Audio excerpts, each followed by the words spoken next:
Before we start this amazing story, please hit that subscribe button right now. Turn on your notification bell so you never miss our stories. Welcome to Bamidele Folktale Channel, where every story teaches us something powerful about life. Now, let me ask you something important.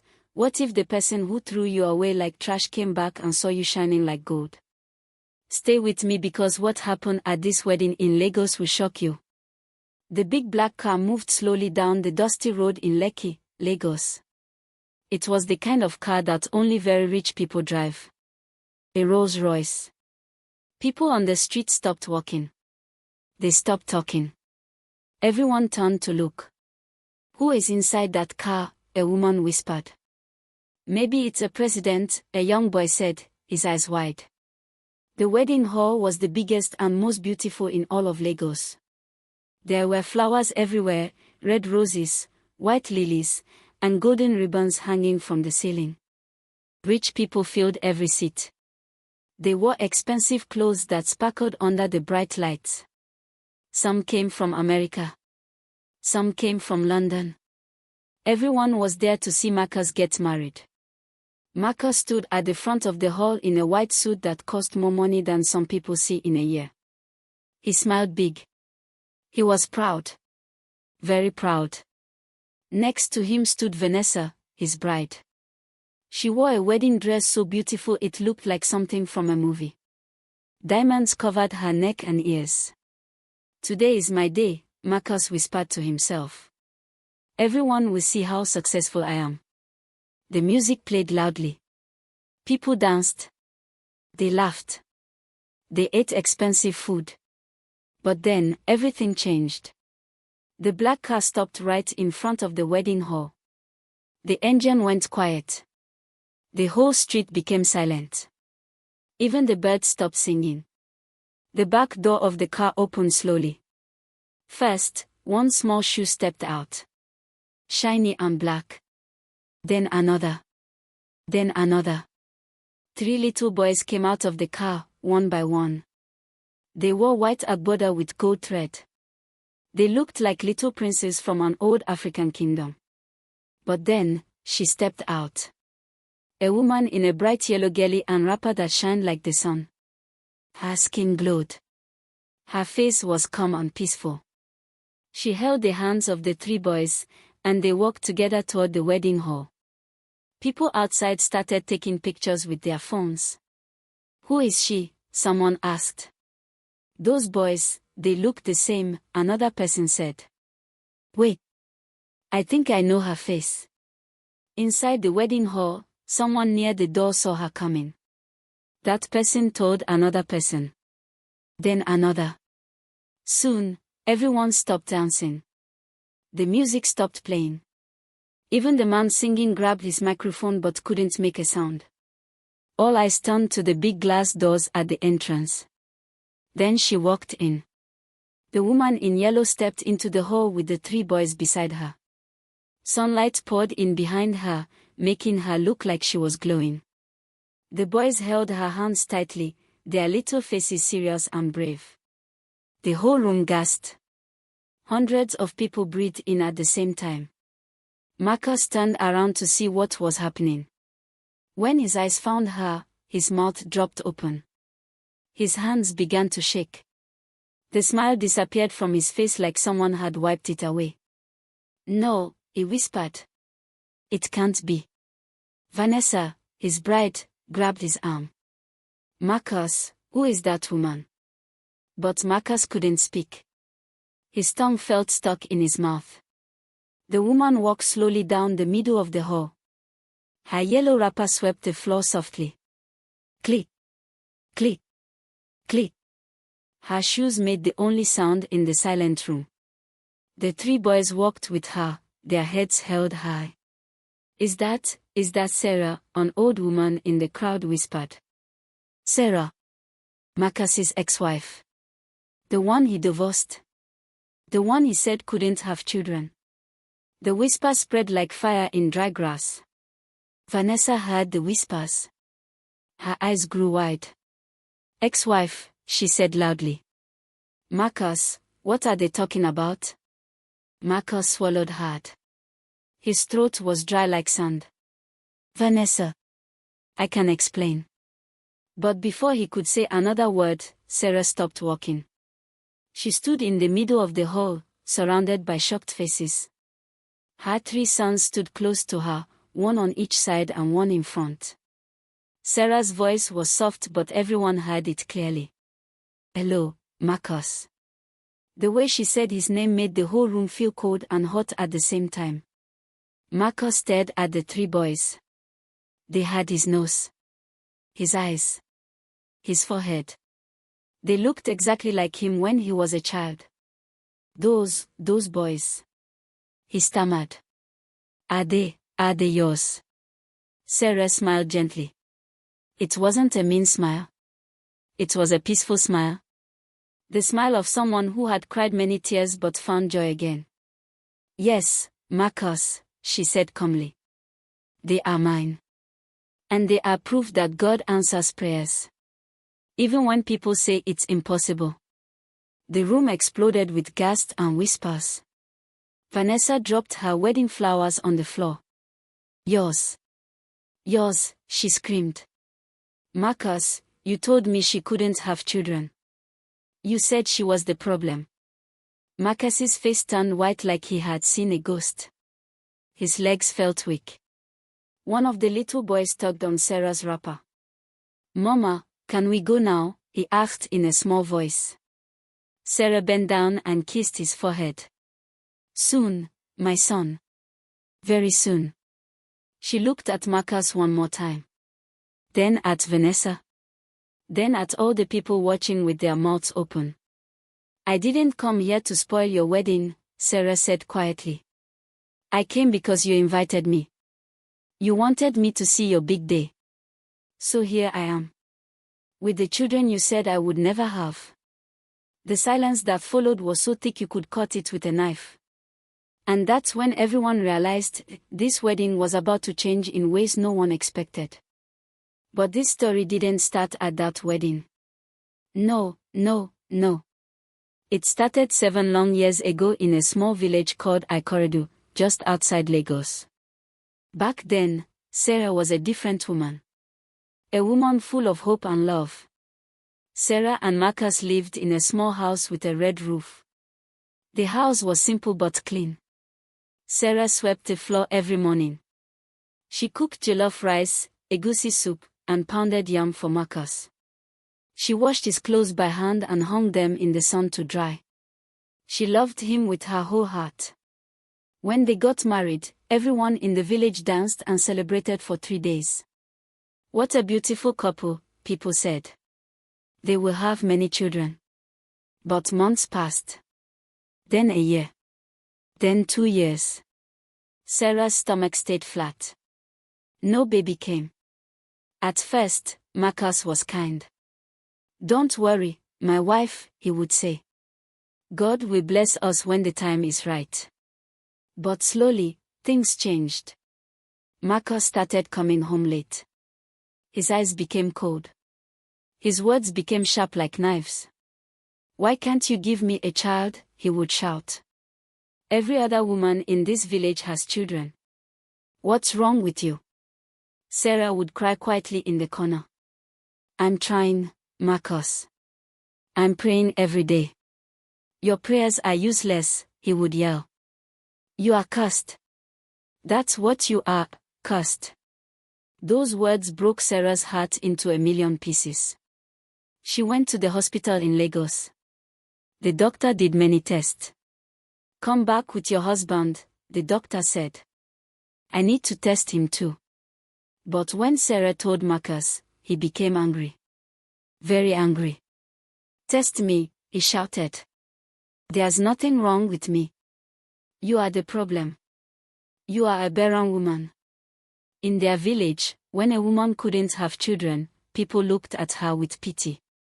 Some women stopped talking to Sarah. They whispered behind her back. Poor Marcus, they would say. He married a woman who can't give him children. Sarah felt so much shame. She stopped going to the market. She stopped going to church. She stayed inside the house, crying and praying.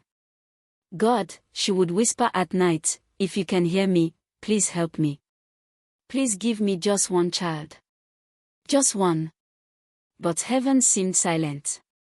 Then one day, Marcus brought home divorce papers. He threw them on the table in front of Sarah. Sign this, he said coldly. Sarah's hands shook. Marcus, please, we can try again. I'm done trying, he shouted. I've met someone else. Her name is Vanessa. She's young and strong. She will give me the children you can't give me.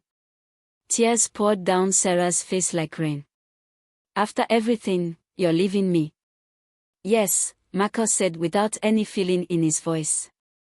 Pack your things and go back to your father's house. I don't want to see you again. That night, Sarah packed one small bag. She had nowhere to go. Her father had died 2 years before. Her mother lived far away in a village without electricity or clean water.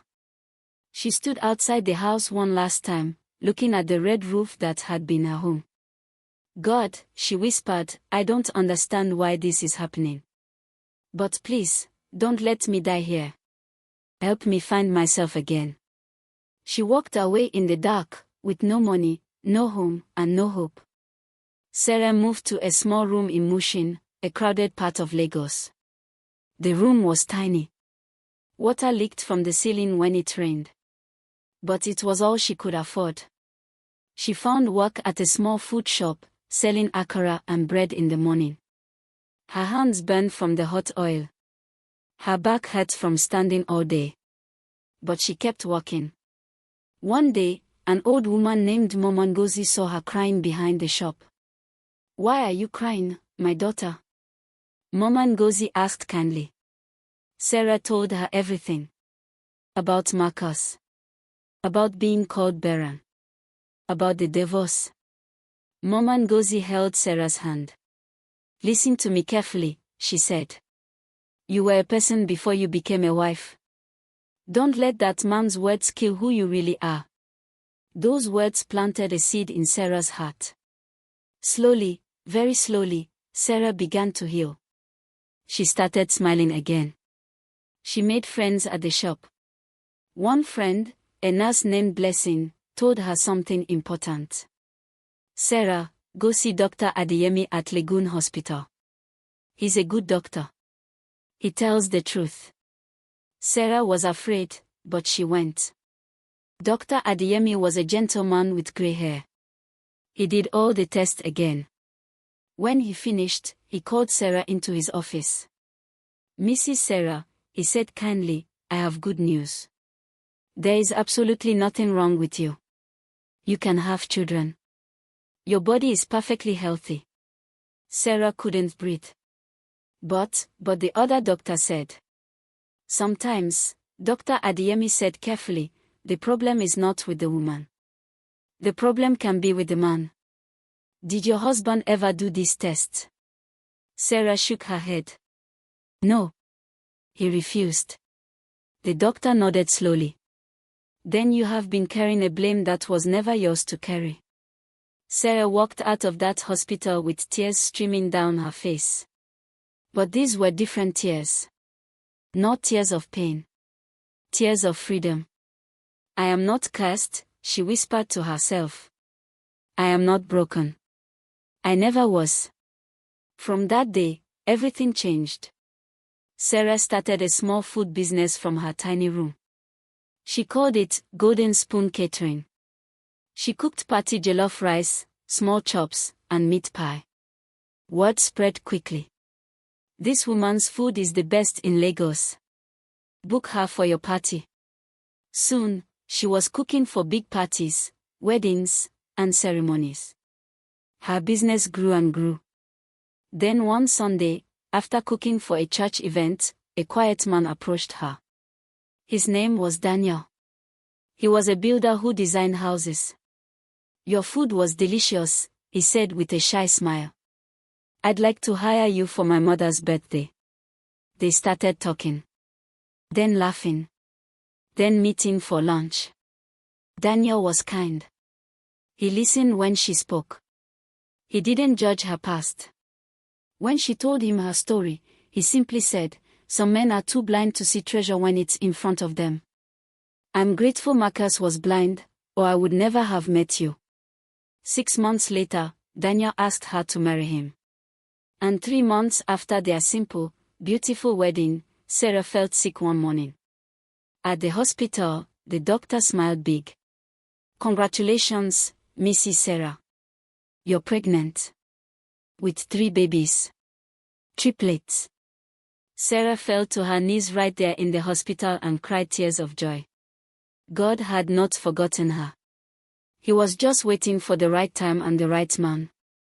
She named her 3 sons Ahmad, "My joy has come," Oluwatebi, "God is great," and Ebunalua, "God's gift." And now, 7 years later, those same 3 boys stood with her in Marcus's wedding hall. Back at the wedding hall, the air was thick with tension. Everyone waited to see what would happen next. Marcus stood frozen like a statue. Vanessa's face was red with anger. And Sarah stood calm, like a queen who had already won her battle. Marcus finally found his voice. "Sarah. I didn't know." "You didn't know," Sarah said softly. "Or you didn't want to know." The guests leaned forward in their seats. This was better than any Nollywood movie. "You called me cursed," Sarah continued, her voice still gentle but firm. "You told everyone I was the problem.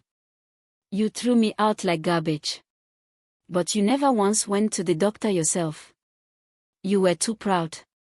Marcus's hands trembled. He looked down at the floor. One of Sarah's sons, little Ahmad, spoke up in a small voice. "Mama, why is that man shaking?" "He's learning something important, my son," Sarah replied. "He's learning that pride comes before a fall." Vanessa suddenly burst into tears. "You lied to me," she screamed at Marcus. "You made me believe she was the problem. You said she couldn't have children. But look, she has 3. She pulled the expensive ring off her finger and threw it at Marcus. It bounced off his chest and fell to the floor with a loud clink. "I'm not marrying a liar," Vanessa shouted. She grabbed her wedding dress and ran out of the hall, crying loudly. Her bridesmaids ran after her. The wedding guests gasped and started talking all at once. Cameras flashed everywhere. People recorded videos on their phones. Marcus stood alone at the altar, abandoned, humiliated. The very thing he wanted to do to Sarah had happened to him instead. Sarah looked at him one last time. There was no hate in her eyes. Only peace. "Marcus," she said quietly, "I forgive you. Not because you deserve it, but because I deserve peace. I wasted too many years crying over you. Today, I'm free." She turned to her sons. "Come, my princes. Let's go home." As they walked toward the door, an old woman in the crowd stood up. "Wait," she called out. It was Mama Ngozi, the woman who had helped Sarah years ago. "Let me tell you all something," Mama Ngozi said loudly so everyone could hear. "I know this woman. When she had nothing, when everyone rejected her, she still had dignity. She still had faith. And look at her now. God has blessed her." The crowd began to clap. Slowly at first, then louder and louder. People stood up, applauding Sarah as she walked out with her sons. Outside, photographers surrounded her. "Mrs. Sarah. Mrs. Sarah. Tell us what happened." Sarah smiled peacefully. "God happened. When people said no, God said yes. When people said impossible, God said watch me. That's all." She got into her car with her 3 boys. As the Rolls Royce drove away, little Oluwatebi asked, "Mama, are you sad?" "No, my love," Sarah said, hugging all 3 of them. "I'm grateful. Sometimes God removes people from your life to make room for your blessings." Back at the wedding hall, Marcus sat down in an empty chair. The decorations still sparkled, but the joy was gone. Everyone was leaving. His dream wedding had become his worst nightmare. Days later, Marcus went to see Dr. Adeyemi, the same doctor Sarah had seen years ago. After the test, the doctor gave him the results. "Mr. Marcus," the doctor said seriously, "you have very low sperm count. This happened because of an infection you ignored many years ago. Your wife Sarah was never the problem. You were." Marcus buried his face in his hands and cried. For the first time in years, he cried real tears of regret. He sent a message to Sarah, "I'm sorry. You were a good woman. I was the fool. I pray you and your family stay blessed." Sarah read the message, smiled softly, and deleted it. She didn't need his apology anymore. She had already forgiven him and moved on. Today, Sarah's Golden Spoon Catering is one of the biggest food businesses in Lagos. She has 3 restaurants. Her 3 sons are growing strong and smart.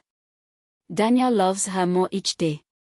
And every night, when she tucks her boys into bed, she thanks God for the journey. "Mama," little Ebunelua asked one night, "why do you always smile?" Sarah kissed his forehead. "Because, my son, I learned that when people bury you, they don't know you're actually a seed.